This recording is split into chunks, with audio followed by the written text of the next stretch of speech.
मैं उम्मीद कर रहा हूं कि इस बार अच्छा निर्णय जनता लेगी और हम लोगों के काम को, हमारी परफॉर्मेंस को और पार्टी की जो सोच है उसको ध्यान में रखकर आकलन करने के बाद सही निर्णय जनता लेगी, ऐसा मैं मानता हूं। विवाद बदलेगा सर इस बार 5 साल का? नहीं, मुझे लगता है कि इस बार जनता चाहती है कि कांग्रेस पार्टी की सरकार दोबारा बने और जो भाजपा का अंदरूनी बिखराव रहा, जो उनकी परफॉर्मेंस रही पिछले 5 साल एज ऑपोजिशन, उसको भी लोग देख रहे हैं। और हम लोगों का जो देश भर में आज जो कार्यकर्ताओं में उत्साह बढ़ा है, जो नई ऊर्जा के साथ काम कर रहे हैं, हाल ही में हम लोगों ने सरकार बनाई है कर्नाटक में, हिमाचल में, उसका भी लाभ हम लोगों को मिलेगा।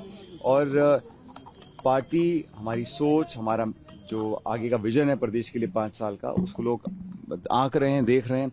भारतीय जनता पार्टी ने 5 साल यहाँ विपक्ष की भूमिका निभाने में नाकाम रहे हैं, इसलिए मुझे पूरा विश्वास है कि भारी बहुमत के साथ हम लोग यहाँ सरकार बना पाएंगे। सर, इस बार पीएम मोदी खुद जनसभा करने के लिए उतरे थे, क्या असर देखने को मिल रहा है? कल आपका एक वीडियो सीएम के ट्विटर हैंडल से साझा किया, 5 साल में पहला इसमें बहुत देर हो गई। देखिए, हम लोग तो मिलकर चुनाव लड़ रहे हैं। कोई भी एक व्यक्ति ना तो चुनाव लड़वा सकता है, ना चुनाव हारवा सकता है, ना जितवा सकता है। पूरा टीम एफर्ट होता है और हमारी पार्टी में हम लोग कलेक्टिव लीडरशिप में काम करते हैं। 2018 में भी यही हुआ था, हम मिलकर चुनाव लड़े और सरकार हम लोगों ने बनाई। हम मिलकर चुनाव इस बार लड़ रहे हैं और उस समय बहुत चुनौती थी, हम विपक्ष में थे, बहुत संघर्ष कर हम लोगों ने लोगों का विश्वास जीता। हम 21 विधायक रह गए थे 200 में से, 5 गुना हमारी सीट बढ़ी, हम सरकार बनाने में कामयाब रहे। इस बार हम सरकार में हैं, हमारे पास प्लेटफॉर्म था, हम डिलीवर कर पाए हैं, लोगों की संसाधनों से लोगों की मदद कर पाए हैं, तो इसलिए थोड़ा काम आसान है। और यहाँ पर जो 30 साल की परंपरा है, 5 साल बीजेपी 5 साल कांग्रेस, उसको लोग बदलना चाहते हैं। और प्रदेश के साथ देश में जो सरकार है उसको भी 10 साल से लोग देख रहे हैं। महंगाई बेरोजगारी सब लोग देख रहे हैं, इसलिए मुझे पूरा विश्वास है। और जो आप कह रहे हैं कि हम लोग चुनाव मिलकर लड़ रहे हैं, जो बिखराव है, जो खिंचाव है, जो तनाव है, वो भाजपा में है। हम लोग तो पहले भी एक थे, आज भी एक हैं और पार्टी को जरूरत आज है, हम स्टेट में चुनाव जीतें। स्टेट्स में हम चुनाव तब जीतेंगे जब मिलकर चुनाव लड़ेंगे और हम इसी दिशा में काम कर रहे हैं। अशोक गहलोत अंडर करंट में 156 आएंगी।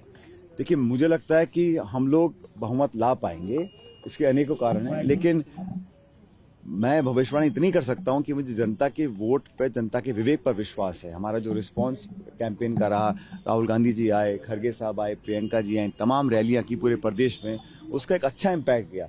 भाजपा के कैंपेन में दम नहीं था, वो बहुत कोशिश उन्होंने की, प्रदेश के नेताओं से खूब करवाया, अंत में फिर बाहर के लोग आके यहाँ भाषण देके गए हैं। लेकिन जो पब्लिक का सेंटिमेंट है वो कांग्रेस के साथ है, रिस्पांस हमको मिला वो बहुत पॉजिटिव है और हम लोग पिछली बार से ज्यादा बहुमत ला सकते हैं, ऐसा मैं मानता हूँ। प्रधानमंत्री ने आपका नाम लेकर भी कई बार कहा और खासकर कई सवाई प्रधानमंत्री ने की। मुझे खुशी होती है अगर केंद्र के जो नेता है भाजपा के यहाँ पे आके अपनी रिपोर्ट कार्ड पेश करते हैं कि उन्होंने कितना 10 साल में काम किया, राजस्थान प्रदेश को क्या विशेष परियोजनाएं दी हैं, राजस्थान को स्पेशल स्टेट का स्टेटस दिया है, इन्वेस्ट किया है, हमारे को हमारे अधिकार का पैसा भी तक नहीं मिला है। तो राजस्थान के लोगों के बारे में अपनी रिपोर्ट कार्ड प्रस्तुत करते, अपना विजन प्रस्तुत करते।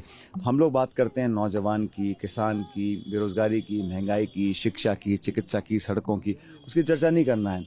तो वो ध्यान भटकाने के लिए इस प्रकार के मुद्दे उठाते हैं और मैं समझता हूँ कि ये जनता समझ रही है कि वो माइंड डाइवर्ट करने के लिए इन बातों को करते हैं और बजाय इसके कि इशू बेस्ड पॉलिटिक्स करें, डेवलपमेंटल प्रोग्रेसिव पॉलिटिक्स का उदाहरण देने की कोशिश भाजपा को करनी चाहिए। वो काम हमने किया है, इसलिए मुझे लगता है जनता हमको पसंद करेगी। सचिन जी, एंटी इनकम्बेंसी किसके खिलाफ है? मंत्रियों के खिलाफ, विधायक के खिलाफ या अशोक गहलोत के खिलाफ?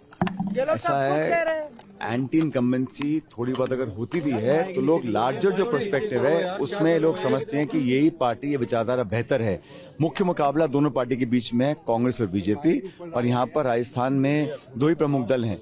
लेकिन जो एंटी इनकम्बेंसी है वो भाजपा, क्योंकि 10 साल से केंद्र में है, उनकी भी कार्यशैली को लोग देख रहे हैं। आज जो कमर तोड़ महंगाई हो गई है, जो शिक्षित बेरोजगार घूम रहे हैं, वो सब कहीं ना कहीं तो ब्लेम करेंगे ना केंद्र सरकार को कि 2 करोड़ का आपने रोजगार देने का वादा किया था। इसलिए मुझे लग रहा है कि सारे फैक्टर्स जनता आकलन कर रही है और मूल्यांकन करने के बाद हमारे पक्ष में मतदान आज होगा, ऐसा मैं मानता हूँ। दोनों तरफ से रिबेल बहुत सारे मैदान में, नहीं, हम कोई 2, 4, 5 जगह लोग खड़े हैं, लेकिन अंत में हम लोग कंफर्टेबल मेजोरिटी लेकर आएंगे।